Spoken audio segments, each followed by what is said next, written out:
Hello guys, welcome back to my new blog. मैं आज लेके आई हूँ आपके लिए नया ब्लॉग। जैसा कि अभी आपको पता है कि काफ़ी गर्मी पड़ी हुई है, काफ़ी गर्मी का सीज़न है और बहुत ही ज़्यादा गर्मी हो रही है।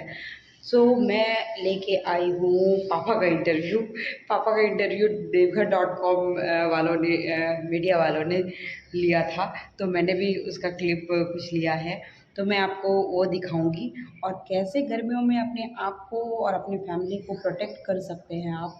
पापा ने वो बताया है उसमें मीडिया वाले से। आप देखिए और उससे कुछ कुछ जो आपको अच्छी बातें लगे वो, ऑब्वियसली सारी बातें तो अच्छी ही बताई हैं, बट जो आप कर सकते हो वो ज़रूर करिए और अपने सेहत को और अपने फैमिली के सेहत को अच्छा बनाइए।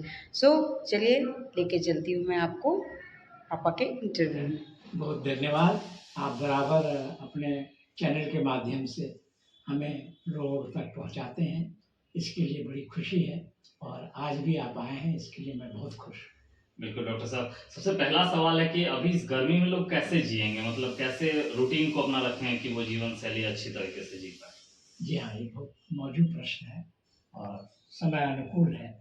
ऐसा है कि देखिए, हम लोगों का शरीर जो है वो शरीर नहीं, पंच महाभूतों का बना है, जिसमें अग्नि, वायु, जल, आकाश, ये सारे तत्व हैं जिनका एक संतुलन आवश्यक है।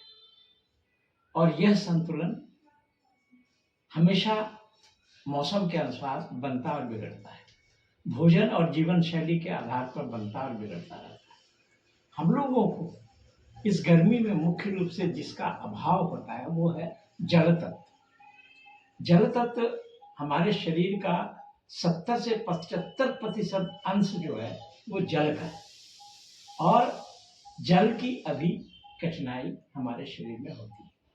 इसलिए अपने जीवन शैली में हमको ऐसा करना चाहिए कि ये जल तत्व की कमी ना हो और वो जल तत्व भी जो हम ग्रहण करेंगे वो प्राकृतिक तरीका हो। जैसे कुछ लोग सोचते हैं कि चलो प्यास लगी है तो कोल्ड ड्रिंक पी लें, सॉफ्ट ड्रिंक पी लें, बाजार से कोई सामान खरीद के पी लें। नहीं, वो अत्यंत ही गलत है। मेरे ख्याल से हम लोग थोड़े से भटक गए। अगर हम चाहते हैं कि इस जल तत्व का संतुलन बना रहे मेरे शरीर में, तो सबसे अच्छा है कि अपने किसी भी पानी को, जो आपका कुआं का हो या नल का हो या बोरिंग का हो, उसको आप प्राइमरी फिल्टर कर लीजिए साधारण तरीके से। उसको मिट्टी के बर्तन में रखिए या कॉपर के जार में, तांबे का घड़ा उसमें रख सकते हैं या स्टील के भी घड़े में रख सकते हैं। उस पानी को रखिए, लेकिन सबसे बढ़िया होगा अगर हम मिट्टी के घड़े में रखते हैं। अब इस मिट्टी के घड़े में जब आप रखते हैं तो वह जल शुद्ध कैसे हो? उस जल को जैसे ही आप भरते हैं तो आप एक चीज सबसे पहले कर सकते हैं, एक छोटा सा कॉपर का, तांबे का एक प्लेट ले लीजिए। उस प्लेट को जो है आप चौकोर छोटा सा जो घड़े में डूब सकता है और उसको इंक्लाइन उस घड़े में रख दीजिए। आप जब घड़े में रखेंगे और पानी के वो संपर्क में आएगा तो कॉपर के बीच और घड़े के पानी के बीच एक रासायनिक किण्वन क्रिया शुरू हो जाएगी। उसमें क्या होगा कि जितने भी विजातीय द्रव्य पानी में है वो सब धीरे धीरे निथर करके नीचे बैठ जाएगा और आपका शुद्ध पानी। या ऐसा भी कर सकते हैं कि आप एक छोटा सा फिटकरी का टुकड़ा ले लीजिए, उसको धागे में बांध लीजिए और 2 बार सिर्फ पानी में ऐसे चला लीजिए। ये तीसरी विधि है जिसके द्वारा भी आप जितने भी विजातीय द्रव्य जल में है उसको आप संग्रहित कर सकते हैं।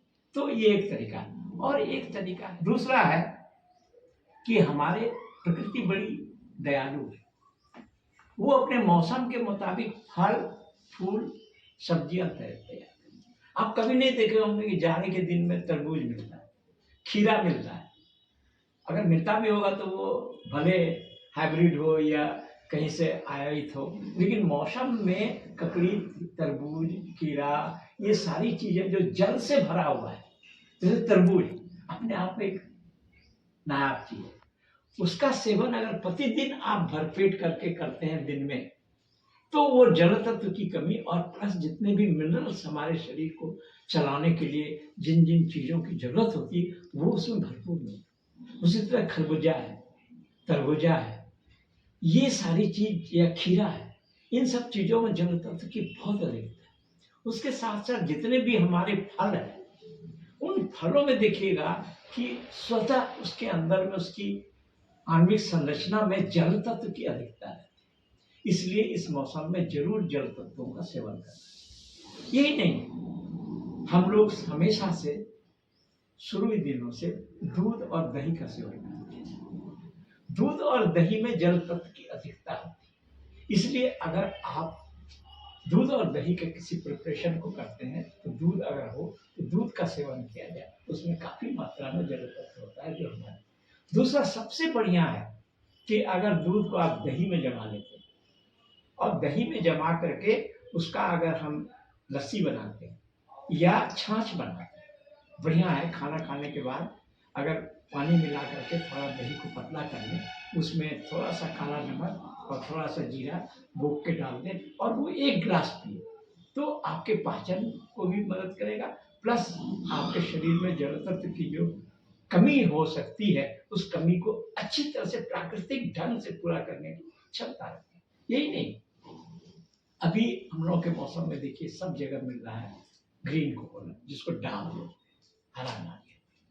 वह अपने आप में खून से कम नहीं है। किसी आदमी को ब्लड चढ़ा दीजिए और नारियल का पानी पिला दीजिए, लगभग बराबर है। अपने आप में एक नैसर्गिक पदार्थ है, एक नैसर्गिक फल है जो प्रकृति ने पैदा किया है और उसमें भरपूर विभिन्न तरह के मिनरल हैं जो हमारे शरीर के गठन के लिए, हमारे शरीर के रखरखाव के लिए, हमारे कोशिकाओं की आवश्यकताओं को पूरा करता है। अपने आप में संपूर्ण भोजन है।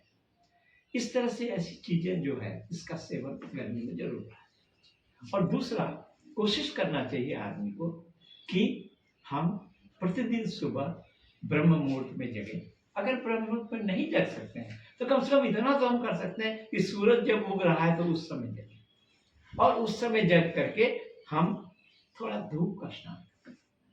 और उस समय बड़ी धूप प्यारी होती है, लेकिन दिन जब होता है तो धूप बहुत कड़ी हो जाती है, कोई सेवन नहीं कर सकता है, बल्कि धूप से परेशानी हो जाती है। तो इसलिए जो उगते हुए सूरज को हम अगर 10-15 मिनट उसमें हम जाके खाली जगह में घूमें और उगते हुए सूरज से जो किरणें आ रही हैं उनका अवशोषण करें तो विटामिन डी का यह सबसे अच्छा स्रोत, जो कि हमारी हड्डियां या अन्य आवश्यकताओं के लिए बहुत ही आवश्यक है। विटामिन डी का स्रोत है उगता हुआ सूरज। उगता हुआ सूरज जो है अपने आप में प्राणदायिनी शक्ति, इसलिए सूरज को हम लोग बोलते हैं आदि शक्ति का स्रोत है सूरज। इसलिए सूर्य का स्नान सुबह उगते हुए सूरज का जरूर करना चाहिए, खुली हवा में टहलना चाहिए। यही नहीं, अगर आप खुली हवा में टहलते हैं और स्पेशली अगर अपने पैर से चप्पल उतार देते हैं, वहां घास की मैदान हो या जमीन हो या पृथ्वी तत्व, उस पृथ्वी तत्व में जैसे ही आप संपर्क में आते हैं तो एक बहुत बड़ा परिवर्तन होता है, विद्युतीय विभव। वो विद्युतीय विभव क्या है कि हम लोग के शरीर में एक खास वोल्टेज होता है।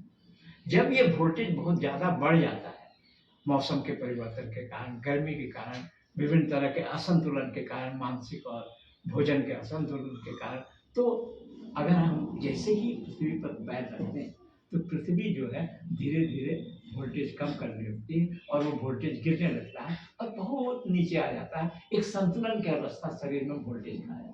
इसलिए सुबह के वक्त अगर आप पार्क में जाके या कहीं जा करके या ऐसी जगह जहाँ मिट्टी से संपर्क है उसमें अगर उगते हुए सूरज के को देखते हुए अगर हम घूमते हैं तो हमारे शरीर में एक विद्युतीय विभव का भी संतुलन बनता है, जो हमारे शारीरिक, मानसिक और आध्यात्मिक सारे विकास में मदद करता है।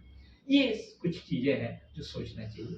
साथ ही साथ हम कुछ हल्के फुल्के योगासन कर सकते हैं, जिसमें पवन मुक्त भाग एक है।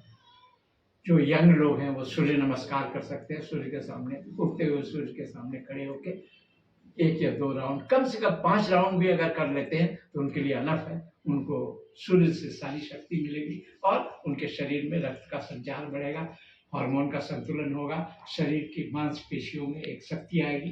ये सूर्य नमस्कार भी सुबह उगते हुए सूरज को देख करके खुले स्थान में करना आवश्यक। उसी तरह से हम लोग प्राणायाम में सुबह जो है कहीं भी खुले पार्क में बैठ करके नाड़ी शोधन प्राणायाम, और बहुत जरूरी है शीतली और शीतकारी।